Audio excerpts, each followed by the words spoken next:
ரத்தத்துடைய கெட்ட கழிவுகளும் தான் கால்களில் அடைத்து கொண்டு இந்த மாதிரி வேரிகோஸை கிரியேட் பண்ணுது. அதை தவிர்த்து நம்ம நடப்பதுனாலேயோ நம்ம செய்யக்கூடிய வேலைக்கும் இதற்கும் எந்த விதமான சம்மதமே கிடையாது. நம்ம ப்ரூஃபோட நம்ம சொல்ல முடியும்.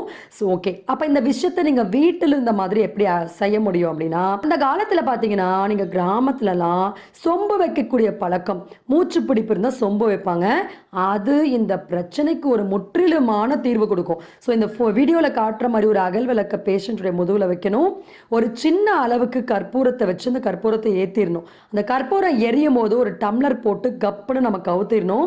இந்த மாதிரி ஒரு 10 to 20 minutes விட்டுட்டு அதுக்கப்புறமா தண்ணி தெளித்து இட்லியில் அழுத்துற மாதிரி நீங்கள் அடியில் அழுத்துனீங்கன்னா டம்ளர் வந்துடும். இது நீங்கள் பயப்படவே தேவையில்லை. ரொம்ப ரொம்ப ரொம்ப ஒரு சிம்பிளிஃபைடான ஒரு டெக்னிக். நீங்கள் பண்ணி பார்த்தீங்கன்னா அதில் இருக்கக்கூடிய விஷயம் உங்களுக்கு புரிஞ்சிடும். ஸோ அந்த இடத்துல அப்படியே இட்லி மாதிரி உப்பலாக வந்துடும். ஸோ அங்கே இருக்கக்கூடிய எல்லா கேஸஸையும் அந்த டம்ளர்